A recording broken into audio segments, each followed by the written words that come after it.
Hello नमस्कार दोस्तों, स्वागत है आप सभी लोगों का एक बार फिर से भरसवा एकेडमी में। और आज की इस वीडियो में हम लोग 23 दिसंबर को जो आप लोग का वीकली टेस्ट गणित का होने वाला है, 23 दिसंबर में जो आप लोगों को वीकली टेस्ट गणित का होने वाला है उसके लिए काफ़ी ज़्यादा इंपॉर्टेंट क्वेश्चंस लेकर आए हैं। इस वीडियो में आप लोग को ऑब्जेक्टिव प्लस सब्जेक्टिव दोनों टाइप के क्वेश्चंस देखने को मिलेंगे और सबको फटाफट से आप लोग नोट कर लीजिए, याद कर लीजिए और आप अपने वीकली टेस्ट में अच्छा से अच्छा नंबर लाइए। ठीक है, चलिए हम लोग वीडियो को शुरू करते हैं।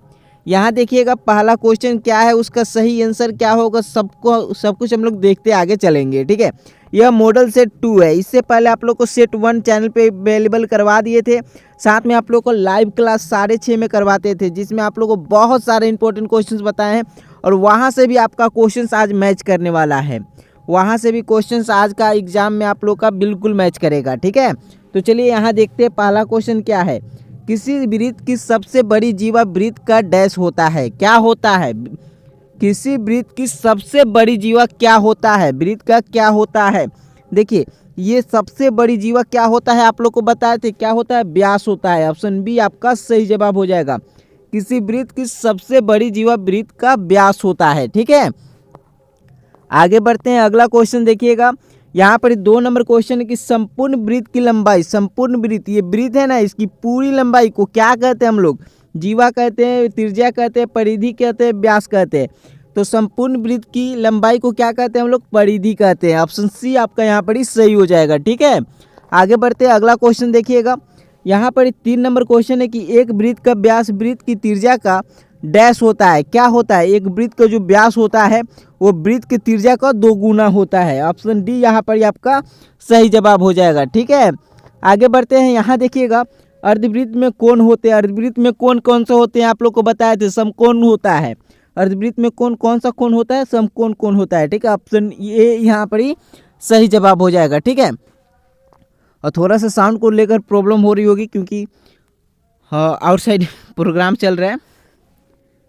यहाँ देखिएगा 5 नंबर क्वेश्चन है, यदि किसी वृत्त का व्यास 20 सेंटीमीटर है तो उसकी त्रिज्या है, यदि किसी वृत्त का व्यास 20 सेंटीमीटर है तो उसकी त्रिज्या क्या होगी। तो यहाँ देखिए ये भी आप लोग को बताए थे, इसको निकालने का फॉर्मूला आप लोग को ये सब प्रैक्टिस भी करवाए थे लाइव क्लास में, जो 6:30 में रोज़ शाम को चलता है और अभी भी चलेगा। जब तक आप लोग का बोर्ड एग्जाम खत्म नहीं हो जाता तब तक ये लाइव क्लास चलेगा। ठीक है, यहाँ देखिएगा अगर वृत्त का व्यास कितना दिया हुआ है, 20 सेंटीमीटर दिया हुआ है, हम लोग को निकालना है क्या, त्रिज्या निकालना है। क्या फॉर्मूला लगाएंगे, r बराबर d/2। डी किसके लिए, डी है व्यास के लिए और r त्रिज्या के लिए। ठीक है, तो यहाँ d कितना है, 20 सेंटीमीटर है।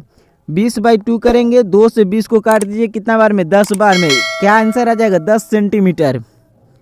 ठीक है, यहाँ देखिएगा ऑप्शन डी यहाँ पर ही 10 सेंटीमीटर आपका सही जवाब हो जाएगा। ठीक है, आगे बढ़ते हैं। अगला क्वेश्चन देखिएगा 6 नंबर क्वेश्चन है, चक्रीय चतुर्भुज की सम्मुख कोणों के प्रत्येक युग्म का योग होता है। चक्रीय चतुर्भुज क्या होता है, चक्रीय चतुर्भुज इस प्रकार का होता है। ठीक है, इसमें प्रत्येक कोणों का योग क्या होता है, प्रत्येक, यहाँ पर क्या बोल रहे हैं, सम्मुख कोणों का प्रत्येक युग्म, ये सम्मुख कोण, इसके सामने वाला कोण का प्रत्येक युग्म का योग क्या होता है, तो 180 डिग्री होता है। कितना होता है, 180 डिग्री।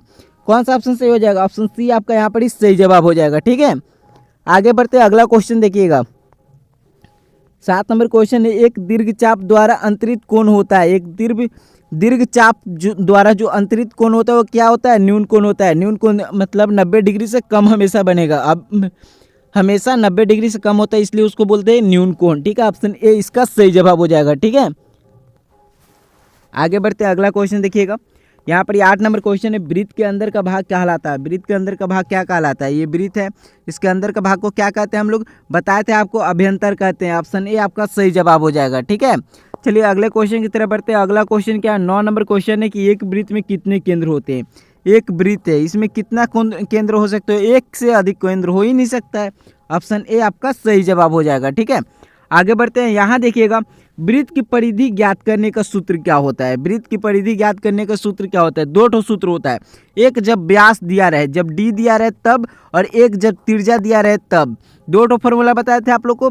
जब डी दिया रहे तब हम लोग क्या करेंगे, वृत्त का परिधि ज्ञात करने के लिए पाई डी करेंगे, लेकिन जब त्रिज्या दिया रहे तब 2πr। ठीक है, ये आपका आंसर हो जाएगा। ऑप्शन बी यहाँ पर ही सही जवाब हो जाएगा। ठीक है, तो आप लोग को यहाँ पर 10 सब्जेक्टिव क्वेश्चंस देखने को मिला। अब चलिए हम लोग सब्जेक्टिव क्वेश्चन की तरफ चलते हैं। ठीक है, सब्जेक्टिव क्वेश्चन यहाँ से आप चाहें तो नोट कर सकते हैं। चलिए हम लोग सब्जेक्टिव क्वेश्चन देख लेते हैं। दोस्तों इसको आप लोग नोट करते चलिएगा। यहाँ देखिए पहला क्वेश्चन क्या है आपका, किसी दी गई किरण के प्रारंभिक बिंदु पर 90 डिग्री का कोण की रचना कीजिए। कैसे बनाएंगे, तो एक हम लोग लाइन खींचेंगे, कोई एक किरण है, ठीक है, इसका प्रारंभिक बिंदु जो है वहाँ पर ही हम लोग क्या करेंगे, कंपास लेंगे और कंपास को एक माप बनाएंगे जो इतना का माप रहेगा, ठीक है, और यहाँ से हम लोग एक ऐसे खींच देंगे। उसके बाद क्या करेंगे, पहला यहाँ से जो काटेंगे वो हमारा 60 डिग्री का कटेगा, दूसरा हम लोग काटेंगे वो कितना 120 डिग्री का कटेगा। अब इस पे चाप रखकर इधर काट देंगे और इस पे चाप रखकर इधर काट देंगे। अब ये जो मैच करेगा ये हमारा कितना हो जाएगा 90 डिग्री। यहाँ पर ही बता देंगे कि ये 90 डिग्री का हमारा कोण है, ठीक है, ये आपका आंसर हो जाएगा। आगे बढ़ते हैं। यहाँ देखिएगा, यहाँ पर ये 12 नंबर क्वेश्चन है कि केवल रूलर और व्यास कंपास का उपयोग करके 45 डिग्री का कोण की रचना कीजिए। तो यहाँ पर ही कैसे करेंगे देख लीजिएगा। पहले हम लोग एक लकीरा खींचेंगे, उसके बाद हम लोग सबसे पहले क्या करेंगे, यहाँ से एक चाप ले लेंगे इतना दूर का, उसके बाद पहला काटेंगे, इसको बना लीजिएगा। उसके बाद इसको पहला काटिएगा 60 डिग्री, दूसरा 120 डिग्री। अब इधर काटेंगे और फिर इधर काटेंगे, तो ये हमारा कितना हो जाएगा 90 डिग्री हो जाएगा। अब यहाँ पर रख कर इधर काटना है और यहाँ पर ही रख कर इधर काटना है, तो ये आपका जो कटेगा वो 45 डिग्री का हो जाएगा और ये 45 डिग्री यहाँ पर ही लिख देंगे, ठीक है। आगे बढ़ते हैं, अगला क्वेश्चन देखिएगा।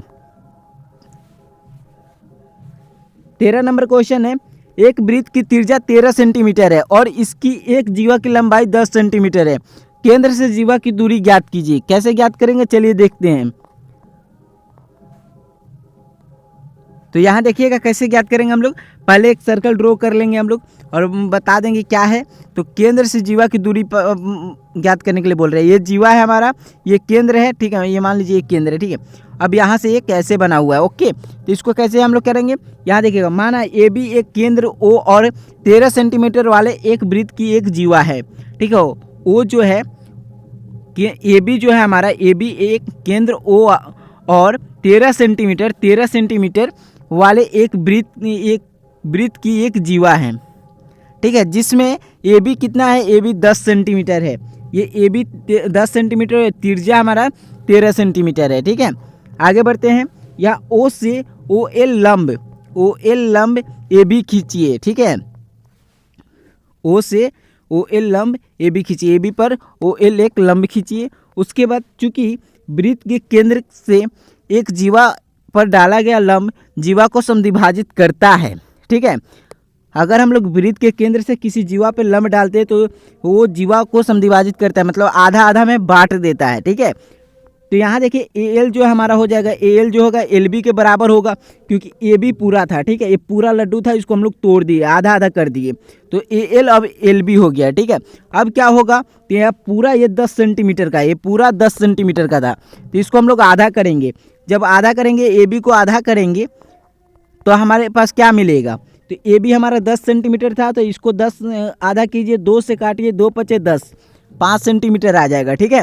अब देखिए हमारे पास ए एल जो है हमारे हमको मिल गया, कितना मिला 5 सेंटीमीटर, ठीक है। अब हम लोग एक कोण की तरफ चलेंगे, ओ एल ए, इस समकोण त्रिभुज की तरफ चलेंगे, ठीक है। आगे बढ़ते हैं।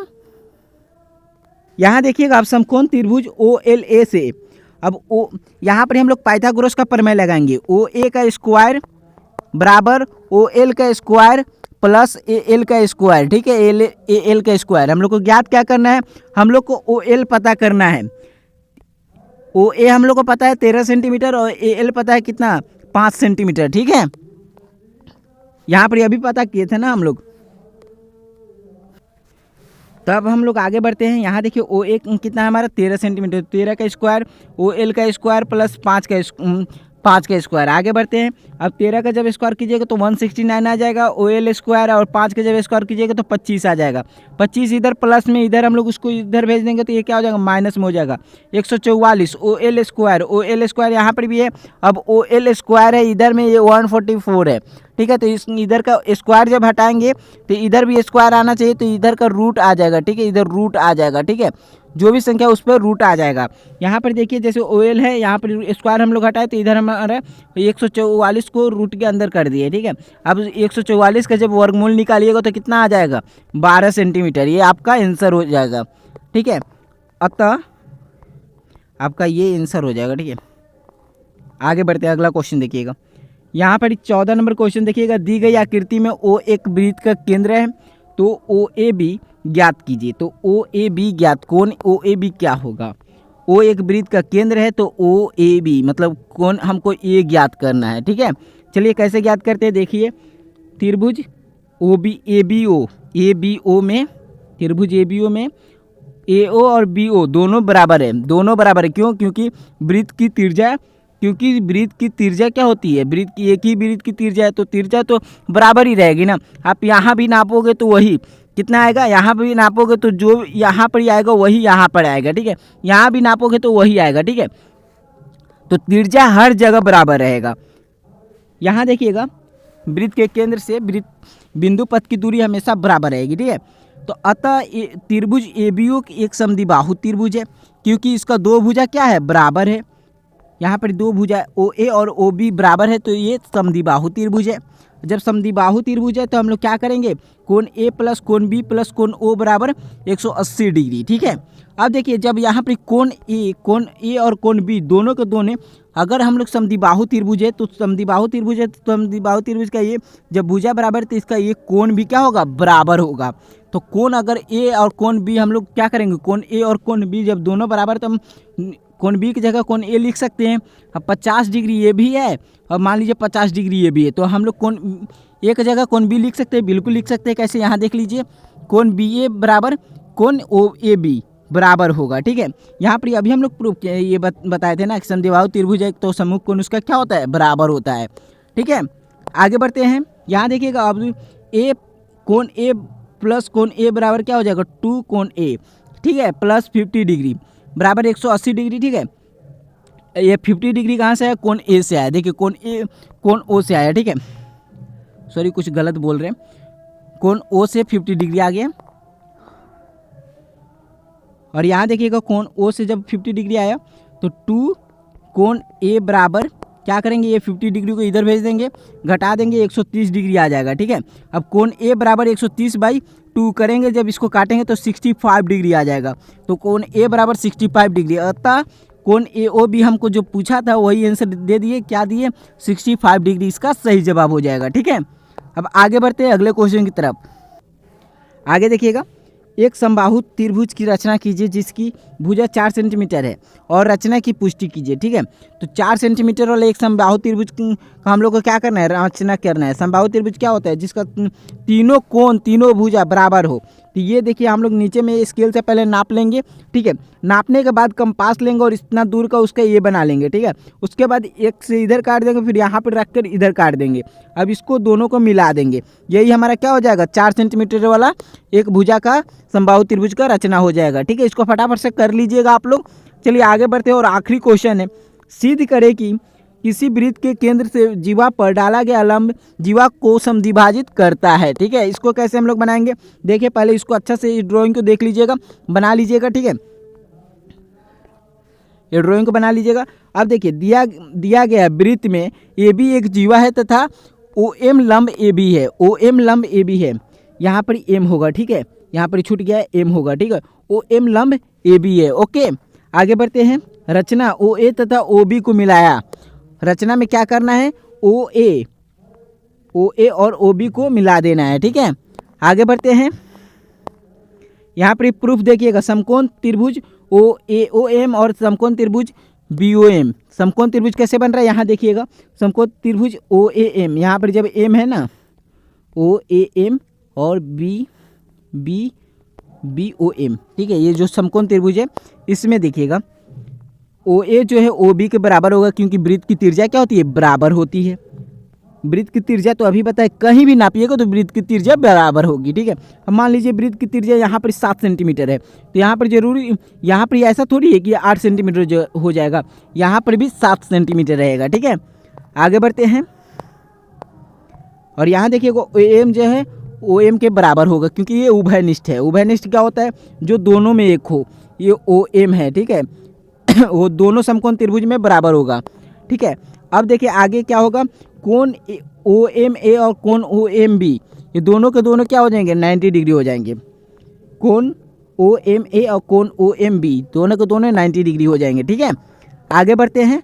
अब देखिए इसलिए त्रिभुज AOM सर्वांग त्रिभुज BOM कैसे RHS सर्वांग समता कसौटी से, ठीक है। इसलिए AM जो है हम BM के बराबर हो जाएगा CPCT द्वारा। तो यहाँ पर ये हमारा वीडियो कंप्लीट हो जाएगा और ये आप लोग का लास्ट क्वेश्चन था। यहाँ पर हम लोग 10 ऑब्जेक्टिव क्वेश्चन देखे प्लस 6 सब्जेक्टिव क्वेश्चन देखे, जो आपका आज का वीकली टेस्ट के लिए काफ़ी ज़्यादा महत्वपूर्ण है। तो वीडियो देख कर जाइएगा, अपने दोस्तों को भी शेयर कर दीजिएगा और चैनल पे नए हो तो सब्सक्राइब कर लीजिएगा और वीडियो को लाइक कीजिए, ठीक है। Thank you. जय हिंद, जय भारत।